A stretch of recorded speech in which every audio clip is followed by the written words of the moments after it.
have with this whole situation. But I am going to save this conversation for Jay-Z. Jay-Z, you're watching. I know you're watching because you got people calling me. Stop having people call me. You can call me yourself. You know how to get my number. You know, you got people calling me. Call me yourself, because this right here is going to go viral. The way my job works on the internet, everybody's going to be clipping, sharing on TikTok. Watch this. I know so much on how you got where you are, how you stepped on many people. Prince's last post online wasn't just a cryptic message, it was a chilling countdown. The people he was calling out, they allegedly knew what was coming and weren't about to let him expose them without a fight. In the months leading up to his tragic death in 2016, Prince had stumbled upon a pattern of control and deception that reached straight into the glittering empire of Jay-Z and Beyoncé. Insiders say he was ready to drop receipts showing how their business network, fronted by the streaming giant Tidal, was built on shady deals, silenced voices, and contracts designed to outlive their signers. Just 6 days after hinting online that his fans weren't safe, the man who spent decades fighting for artists' rights was suddenly gone. Now, years later, the truth is bubbling to the surface. A quiet legal battle that started right after his death has exploded into something massive. In July 2024, Prince's estate dropped bombshell court filings accusing Tidal and Roc Nation of forging and backdating documents to snatch control over more than 500 of his songs. What's described in those filings goes way beyond a licensing dispute. It sounds like a full-blown operation, a calculated move to rewrite history, fake ownership, and cash in on an artist's legacy while the world was still in mourning. According to the estate, the same platform that claimed to honor musicians may have used Prince's passing as the ultimate opportunity to seize everything he worked for. And the twist? It hurts even more, because back in 2015, Prince himself had publicly praised Tidal, calling Jay-Z's service a safe haven for real artists. At that time, he believed Jay-Z was standing beside him in the same fight he'd started decades earlier, when he famously wrote "slave" across his face to protest record label control. But now, insiders whispered that the trust he placed in Jay-Z was turned against him. At the core of this storm is a key document known as the equity term sheet. Tidal claims it gives them long-term control over hundreds of Prince's recordings, but Prince's own rep, Phaedra Ellis-Lampkins, told investigators her communications with the company don't line up with the version of the contract Tidal showed in court. The estate's legal team insists the paperwork was forged and backdated to July 2015, months before Prince's passing, to make it look legit. If that accusation is true, then Tidal's entire ownership claim crumbles. And the real question gets darker. If Prince didn't sign those papers, then who did? Behind that question lies the shadow of something far bigger, a cover-up built to lock down $1 billion catalog by any means. After Prince's death in April 2016, Tidal suddenly started streaming his entire body of work, from his biggest hits to unreleased vault tracks. But according to filings from NPG Records, none of it was authorized. The estate alleges Tidal hurried to upload everything, gambling that Prince's family and legal team would be too overwhelmed to fight back. And for a while, that gamble worked. Prince's music poured across the platform, racking up millions in revenue while his own heirs couldn't even access his accounts. Jay-Z fired back the next year in his track Caught Their Eyes from the album 444. Without directly naming names, he painted himself as Prince's close friend, claiming they'd looked eye to eye and that he alone knew what Prince wanted. But to the estate, that sounded less like tribute and more like damage control. Court documents that Jay-Z dismissed as greed actually revealed massive inconsistencies between the supposed Tidal deal and every legitimate record of Prince's business communications. And when Jay-Z dropped those lyrics right after the lawsuit was filed, people couldn't help but feel it came off more as a taunt than a tribute. At the center of this messy fallout stood Londell McMillan, Prince's longtime lawyer, the man Jay-Z accused of seeing green through purple eyes. McMillan, who managed several of Prince's siblings, didn't stay quiet. He hit back hard, reminding everyone that he was the same man who helped Prince remove the word "slave" from his face when the artist finally broke free from his label. The battle for Prince's legacy is far from over, and what's surfacing now might just prove that his final warning wasn't just a post, it was a prophecy. McMillan didn't hold back. He made it clear that Jay-Z's companies were trying to take control of the very thing Prince spent his whole life defending, the right to decide how his art was used. His account lines up perfectly with the estate's version. There was never any binding contract giving Tidal full rights. Just a short-term streaming deal for one album, nothing more. But behind all those public statements and legal talk, a darker whisper was spreading. Back in early 2016, Prince had confided in close friends that he feared powerful people in the industry were disguising control as creative freedom. He told them about secret gatherings where rising artists were pressured to hand over their publishing rights or prove loyalty in disturbing ways. Some of the names Prince warned about were allegedly connected to the same inner circle behind Tidal. Whether anyone can ever prove it or not, those claims cast a haunting shadow over his final months. And when the July 2024 lawsuit came out, it reignited every rumor he'd ever hinted at. Among the documents the estate demanded were private communications between Tidal execs, Roc Nation lawyers, and Phaedra Ellis Lampkins herself, messages the defendants refused to hand over. Their excuse? Something called the common interest doctrine. But legal experts were quick to point out that this phrase is meant for people sharing a joint defense, not for regular business deals. Which means those hidden messages might reveal coordination between multiple companies to fake Prince's signature and secure his catalog. The estate insists that these secret emails are the real smoking gun. Meanwhile, Jay-Z's camp has tried hard to shift the story, claiming that Prince personally wanted his music to stay with Tidal, but even that version doesn't hold up. According to multiple insiders, Prince had already started losing trust in Tidal by late 2015 after discovering they'd uploaded songs far beyond the one album they agreed on. Those close to him say he felt betrayed, boxed in by people he thought were allies. He was getting ready to take legal action when he posted that chilling message on April 15, 2016. Just when you thought you were safe. 6 days later, heartbreaking news broke from Minneapolis. Prince had been found unresponsive inside an elevator at Paisley Park. Officials ruled it an accidental overdose of prescribed substances, but many of those who knew him couldn't accept that explanation.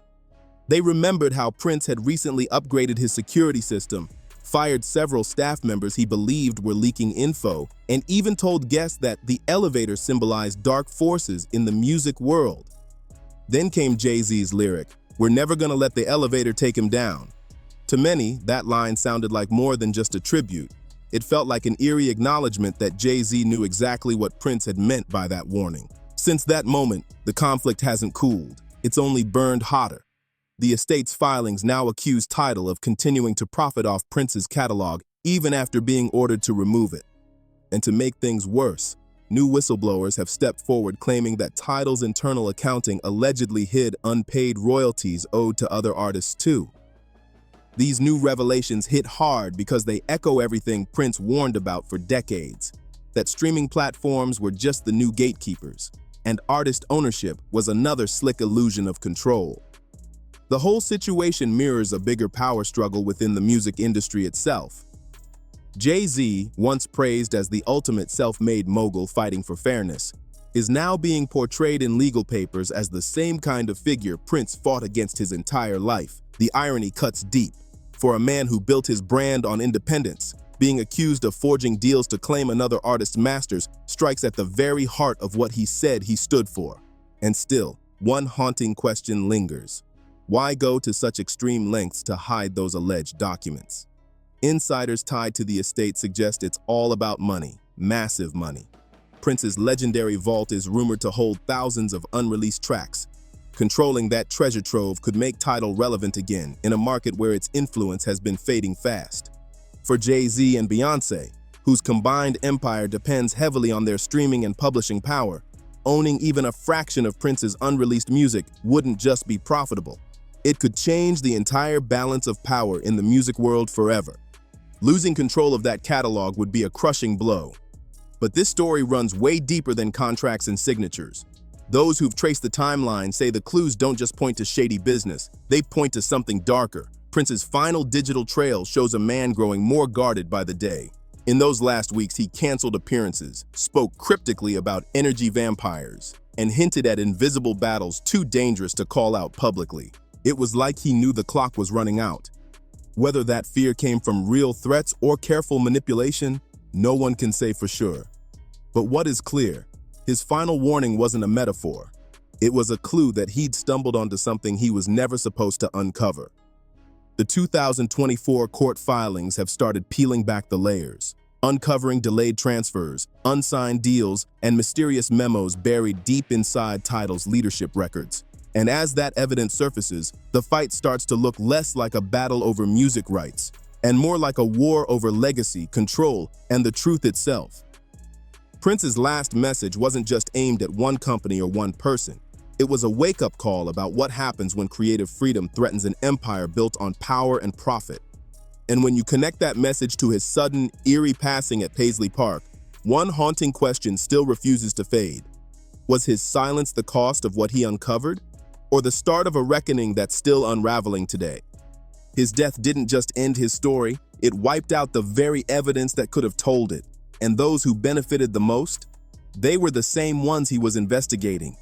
In the weeks after his passing, Jay-Z's legal team quietly invoked that common interest doctrine again, a move that let them hide internal emails exchanged between Tidal, Roc Nation, and Prince's former rep, Phaedra Ellis Lampkins. On paper, it looked like standard procedure, but behind closed doors, that legal shield became a wall, built to protect whoever may have forged those contracts. And it worked perfectly. The communications that might have proved fraud disappeared into a maze of confidentiality claims, never to be seen outside Jay-Z's circle.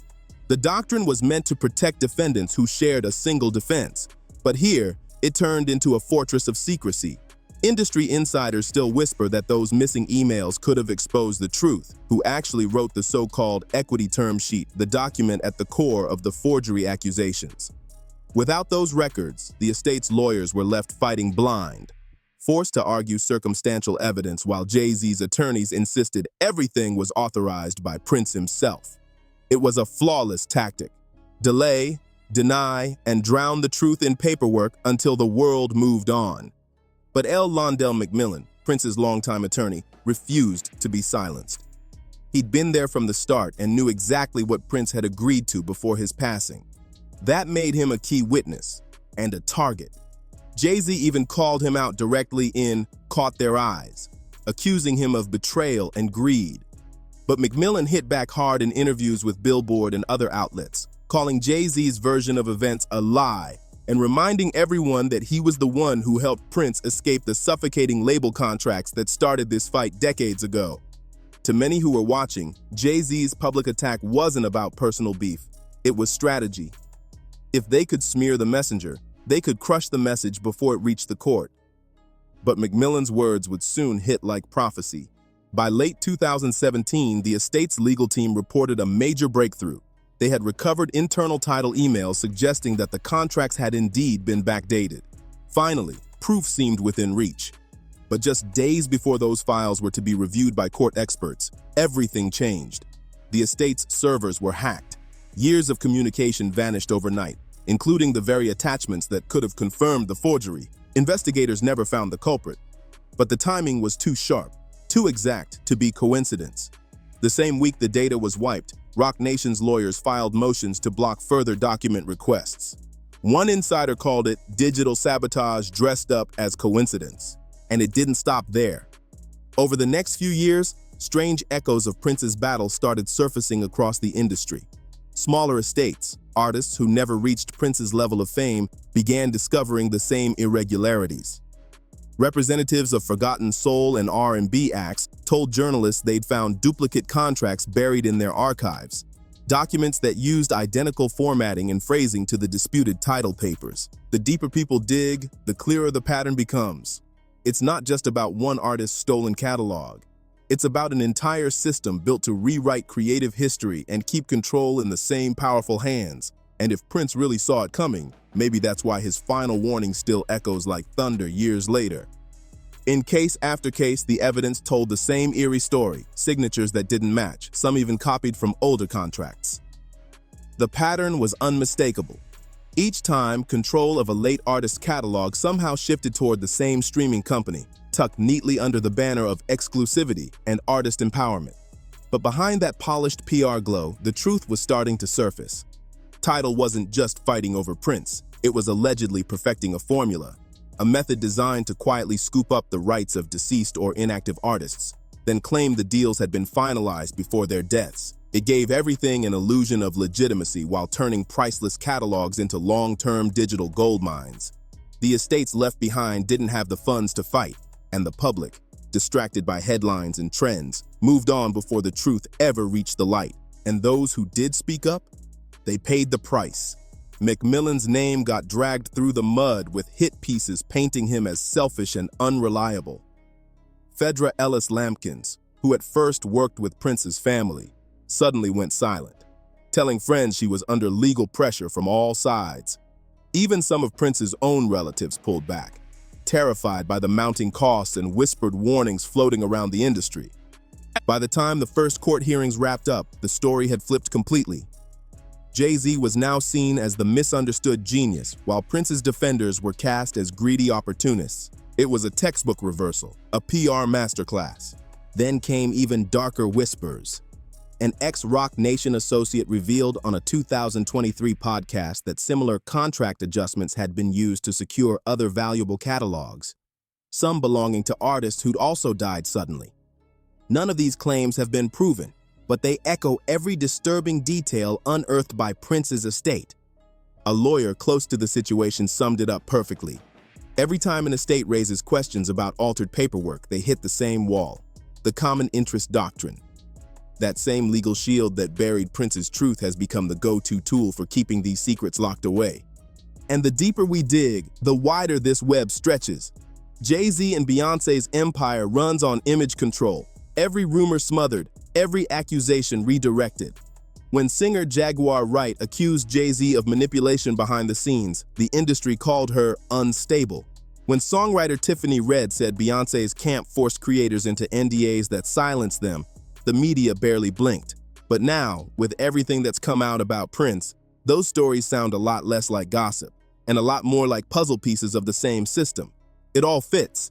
A network built to protect power, rewrite stories, and erase threats before they can speak. The missing files, the vanished witnesses, the corrupted archives, it's all connected. Each clue points back to the same place, a streaming platform that promised freedom but delivered control.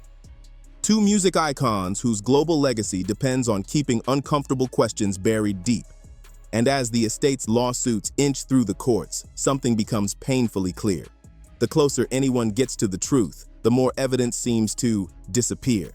Emails wiped, witnesses retracting statements, key files accidentally deleted. The silence around it all isn't random, it's tactical. Maybe that's why the industry still whispers about what Prince uncovered in those final days. He wasn't just fighting for his masters, he was unraveling an entire machine built to outlive the artists it profited from. The documents that vanished could have exposed everything, but someone made sure the world would never see them. Now, every time another estate reports missing contracts or surprise rights transfers, you've got to ask, who's behind it this time? Prince may not have been the first artist Jay-Z targeted, and he definitely won't be the last. So here's the question that keeps echoing through the industry. How many careers have been quietly dismantled by this machine? And how many more will vanish before someone finally breaks the cycle?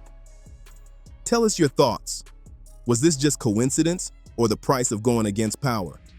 Drop your take in the comments, hit that like button, and don't forget to subscribe and share this story with everyone who still believes in artistic freedom. Stay curious, stay awake, and remember, in the music industry, the loudest silence often hides the darkest truth.